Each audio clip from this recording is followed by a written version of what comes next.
Pauline Kael's review of Greystoke, The Legend of Tarzan, Lord of the Apes.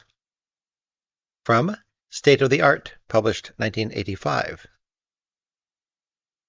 What kind of a title for a movie is Greystoke, The Legend of Tarzan, Lord of the Apes? A pompous, foolish one. There can't be many people who will remember this triple title, or many theaters that are equipped with colons for their marquees either. When Edgar Rice Burroughs wrote his first Tarzan novel back in 1912, he managed with just Tarzan of the Apes. As people all over the world know, Burroughs' piece of kitsch has everything: adventure, mother love, romance. And as a subject for popular art, it's close to perfection. 40-odd pulp movies haven't killed it. But Hugh Hudson, the director of Chariots of Fire, which won the 1981 Academy Award for Best Picture, was handed the plum of mounting a new, big version of Tarzan from a script by Robert Towne. And Hudson brought the project his unique mixture of pomp and ineptitude. In interviews, Hudson says such things as that the movie is about, quote, how society lives halfway between the apes and the angels, aspiring to go up, yet coming from down there, end quote. And that it's about, quote, self-discovery, lost innocence, evolution, coming to terms with evil, the use and abuse of the earth, and the delicate balance between our moral and physical beings, end quote. This man has too much on his mind to put together an exciting adventure movie. Robert Towne's idea was to tell the story of the lost infant, John Clayton, who would inherit the title Lord Greystoke, in terms of what is known now about ape life, so that the movie could center on the infant's dependency on his ape foster mother, the boy's gradual discovery of the ways in which he was different from the apes, and the adult Tarzan's learning what it means to be human. The film was to be called Greystoke because the ancestral home of the Claytons represented Tarzan's human heritage. Towne's script, which I've read, was marvelously detailed. It had a sweep and a sense of wonder, and everything fitted together. You could visualize an epic with a beautiful classical shape. Hudson hired Michael Austen to trim the script and rewrite it. Towne's conception exists now only in vestigial form. It's in some of the bits and pieces of Hudson's scraggly mess, and Towne uses a pseudonym in the credits, P.H. Bazak, the kennel name of the dog he loved, who's now dead. It's unlikely that anyone will ever congratulate Hugh Hudson for seamless movie-making. When Hudson sets something up, chances are there won't be any follow-through. Men who look like villains appear and are never seen again. The hero is given portentous advice that never has any application. After a while, you lose that sense of expectation, which is one of the glories of big adventure films. Periodically, Hudson fills the wide screen with idyllic long shots of wiggling rivers and distant mountains, and sometimes a volcano, other times an orange ball in the sky. You wonder where this place is and why you never got any closer to it. Did the cinematographer, John Alcott, take slides on his vacation? The maddening thing about this Greystoke is that everyone seems to be doing his job except the director. The actors playing the apes are very well made up, so that each has distinguishing features, and they comport themselves convincingly. But the director doesn't give them the extra few seconds of screen time that would fix their personalities in our minds and enable us to remember them. And although the apes themselves might be perhaps the chief attraction of the film, especially to children, he has made their scenes inordinately brutish. Burroughs said that the name Tarzan, which isn't actually used here, meant white skin in ape language. Burroughs never set foot in Africa. You are certainly aware of how exposed the infant's white flesh is. Hudson has his child Tarzan experiencing so much physical torment and humiliation The apes are constantly batting him around that young kids are likely to be horrified. From infancy to adulthood, Tarzan is more sufferer than hero. The young Frenchman, Christopher Lambert, who plays the part, has a fine physique. He's muscular yet graceful, and he has a resemblance to Charlton Heston, with a fleeting suggestion of Brando. Lambert has been in several French films that haven't come over here, and he seems to be a competent, trained actor. He doesn't disgrace himself. He's never ludicrous, though he comes close in a seduction scene that he has been directed to play on all fours. But he's a charmless, unmagnetic Tarzan. You don't develop any special feeling for him. Hudson seems to have directed him to suggest Truffaut's wild child, but the beast in him is never very vivid, despite a full complement of scars on his face and body. Lambert has dark, deep-set eyes, which make him seem attentive yet remote, and his low eyebrows are almost straight lines. His normal expression here is a scowling weariness. You'd think a man who grew up among apes would have a sense of humor, but not this fellow.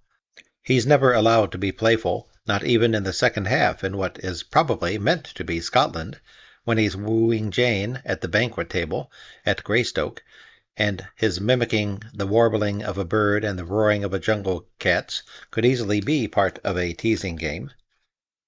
The audience is dying to laugh because, of course, there's an element of make-believe right at the heart of the story. Burroughs tapped our fantasy lives. But Hudson's approach is to make the film prestigious. He doesn't seem to understand that if viewers don't identify with Tarzan and laugh with him, the story has no power.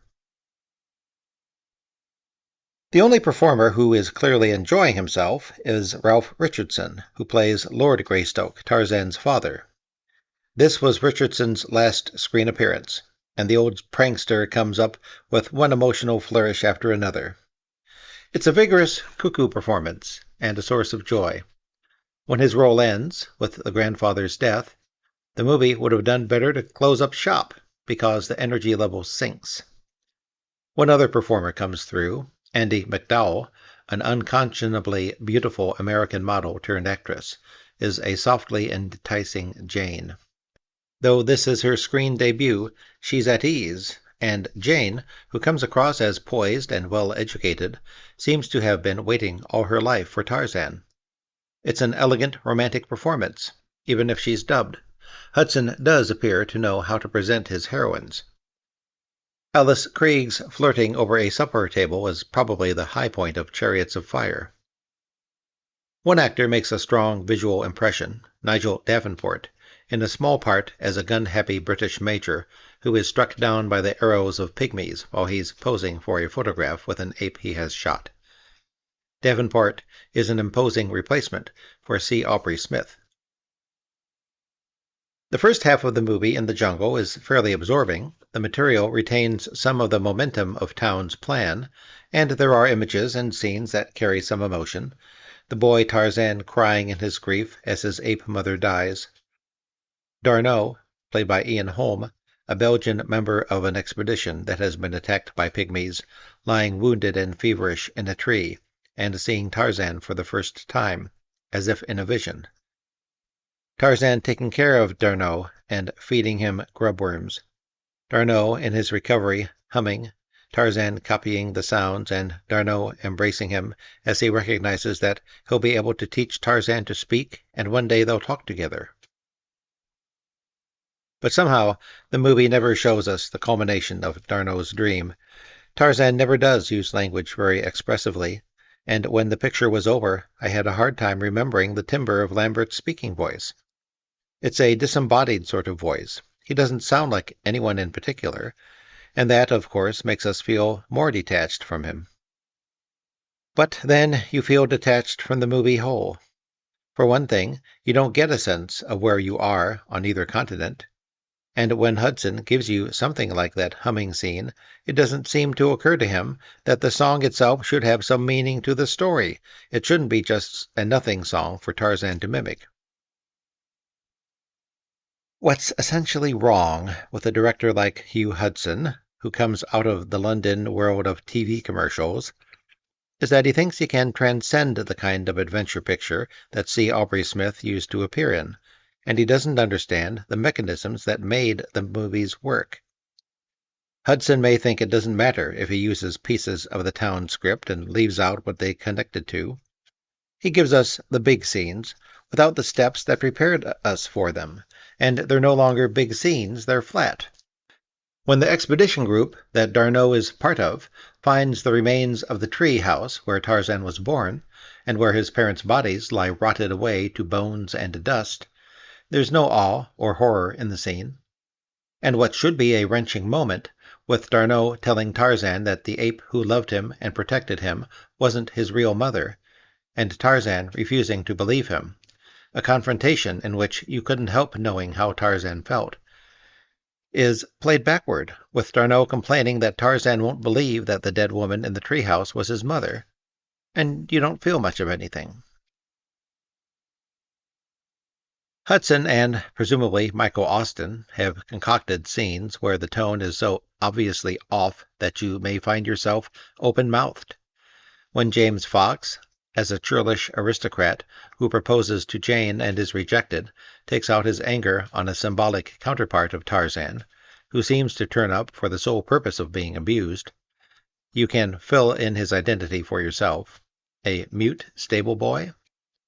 Tarzan jumps down from the battlements of Greystoke Castle and protects the victim, whereupon the aristocrat delivers himself of this injunction to Tarzan: "You have a lot to learn, jungle man," and the picture seems to have got garbled when Tarzan, now Lord Greystoke, with an estate of many thousands of acres, surreptitiously releases an ape from the British Museum of Natural History. And instead of arranging to take the ape home with him or to take him back to Africa, ushers him out into the streets of London. When this impulsive act leads to the ape's death, we're meant to condemn civilization. Even that hardly prepares a viewer for the full collapse of the film's tone when D'Arnot, who has been visiting his friend at Greystoke, suddenly makes a speech. This is at the turn of the century, denouncing this absurd society.